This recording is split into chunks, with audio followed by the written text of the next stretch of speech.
Assalamualaikum warahmatullahi wabarakatuh.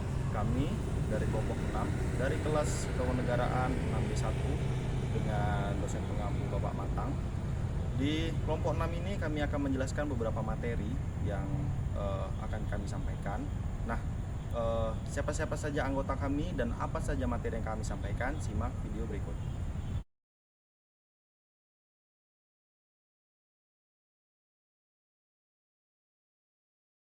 Demokrasi.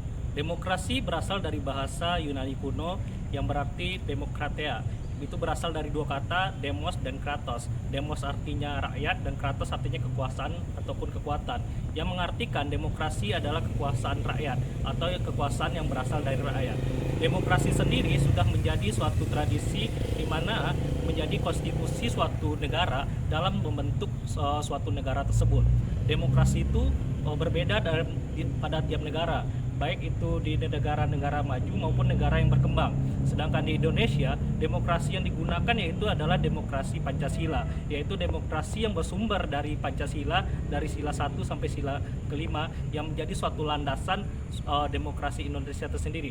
Demokrasi Pancasila yang diusungkan oleh para pemimpin negara Indonesia itu merupakan landasan dari konstitusi yang berawal dari perumusan masalah yang berasal dari UUD 1945 yang kemudian dimajukan atau dikedepankan oleh rakyat Indonesia yang menjadi landasan konstitusi negara Indonesia. Sekian.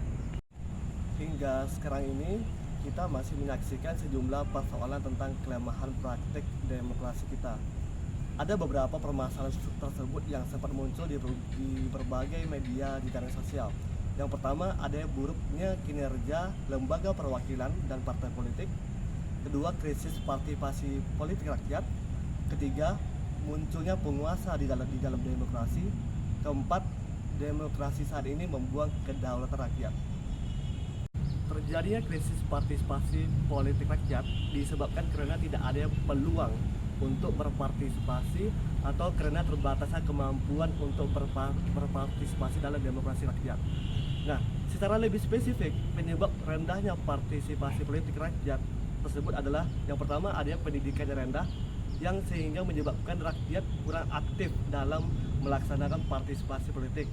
Kedua, tingkat ekonomi yang rendah. Ketiga, partisipasi politik yang kurang mendapat tempat oleh pemerintah. Disinilah munculnya penguasa di dalam demokrasi yang ditandai yang menyamburnya yang namanya dinasti politik. Nah, baik yang itu dari segala kehidupan masyarakat, entah itu pemerintahan, lembaga, perwakilan, peradilan, bisnis, dan sebagainya, oleh satu keluarga atau satu kroni.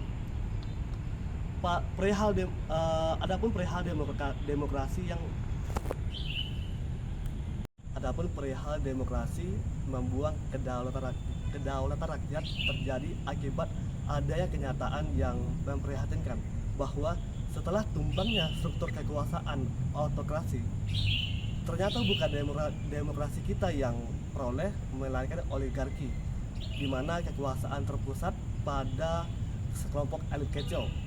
Sementara sebagian besar rakyat atau demos tetap jauh dari sumber-sumber kekuasaan seperti wewenang, uang, hukum, informasi, dan pendidikan dan sebagainya.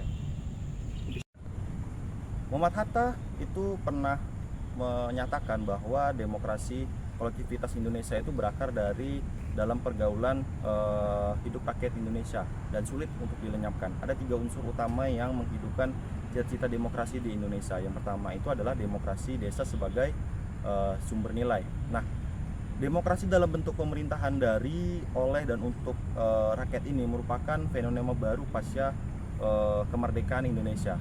Meskipun sejarah sebelumnya dinominasi oleh kerajaan-kerajaan, nilai-nilai demokrasi ini telah berkembang di dalam budaya Nusantara, terutama itu di dalam tradisi desa di Jawa, nagari di Sumatera Barat, dan Banjar di Bali. Yang kedua itu adalah Islam sebagai sumber nilai. Nilai-nilai demokrasi dalam Islam itu bersumber dari prinsip tauhid ya, dan persamaan manusia di hadapan Tuhan. Nah, pengaturan hidup dengan menciptakan kekuasaan mutlak itu pada sesama manusia dianggap bertentangan pada prinsip tauhid tadi. Prinsip persamaan manusia mencegah perendahan martabat dan pemaksaan kehendak antar sesama manusia.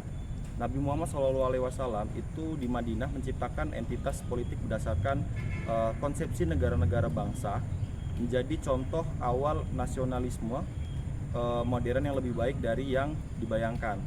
Nah, yang ketiga adalah pengaruh Barat sebagai sumber nilai. Di Eropa sendiri itu memiliki akar demokrasi yang panjang.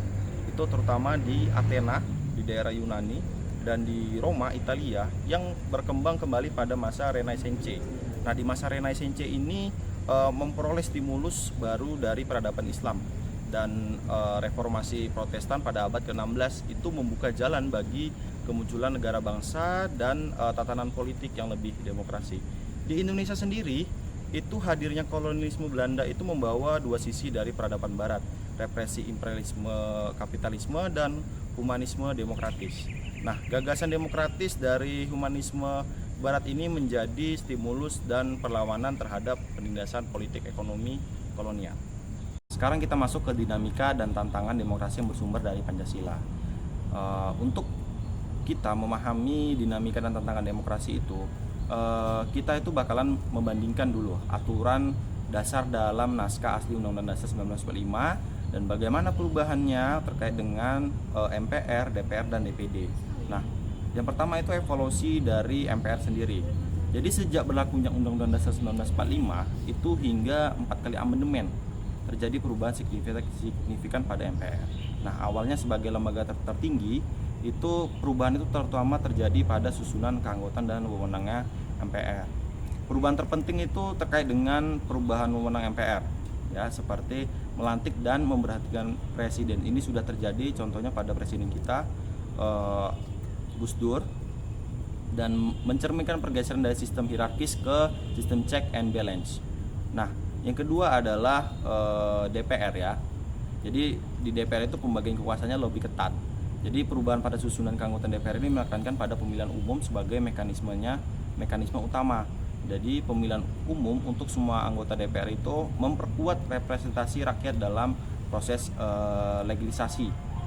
Perubahan pada pasal 20 Undang-Undang 1945 itu menunjukkan pergeseran peran DPR dari persetujuan menjadi pembentukan undang-undang bersama dengan presiden. Lalu ada fungsi dan hak DPR menurut pasal 20A tadi. Itu pasal 20A itu menggarisbawahi 3 fungsi DPR, yaitu ada legislasi, anggaran, dan pengawasan. Hak intervensi, hak angket, dan hak untuk menyatakan pendapat, memberikan alat kontrol yang kuat kepada DPR dalam memastikan akuntabilitas pemerintah. Oke.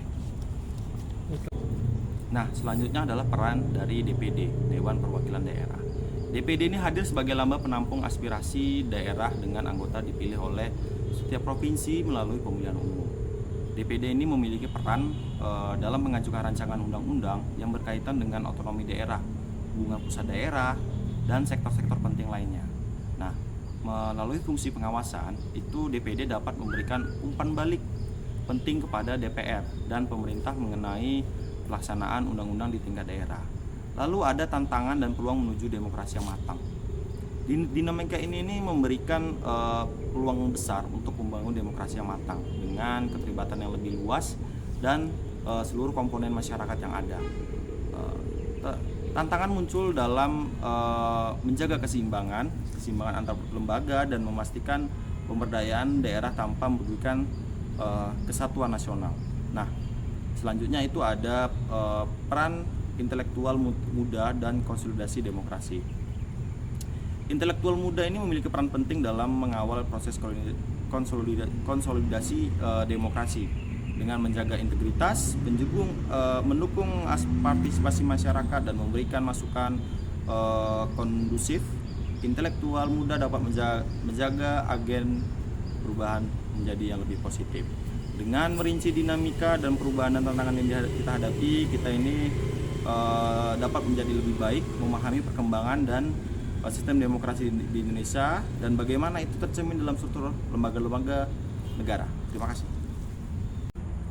kehidupan demokratis yang bagaimana yang kita kembangkan? Pertama, demokrasi bersifat universal dan khas.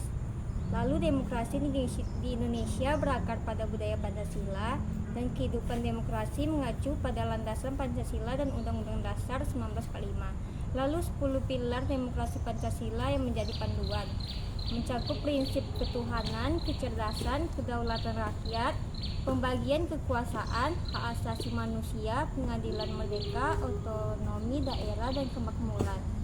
Mengapa kehidupan yang demokratis itu penting? Negara demokratis memungkinkan partisipasi rakyat dan pembuatan keputusan, memberikan persamaan di depan hukum untuk semua warga negara, mendorong distribusi pendapatan yang adil dan kesejahteraan masyarakat.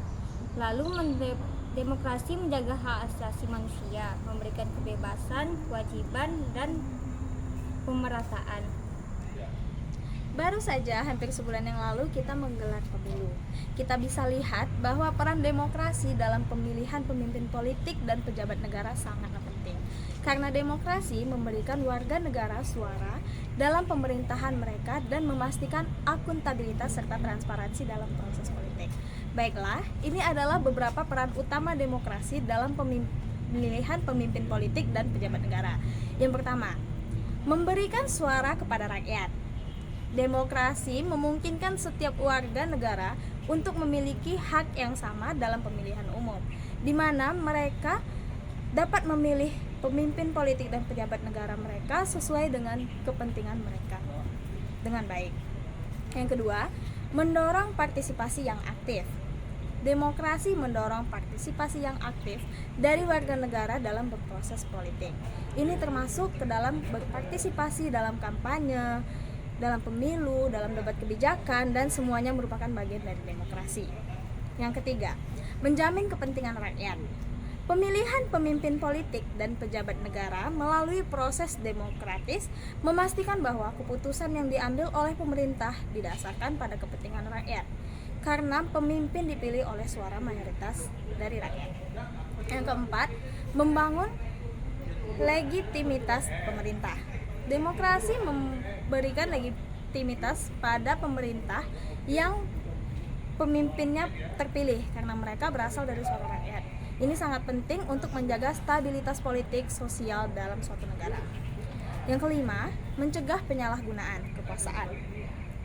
Dengan adanya mekanisme pemilihan umum yang teratur, demokrasi dapat membantu mencegah penyalahgunaan kekuasaan oleh pemimpin politik dan oleh pejabat negara, karena mereka harus bertanggung jawab kepada rakyat untuk tindakan dan keputusan mereka. 3, 2, mulai.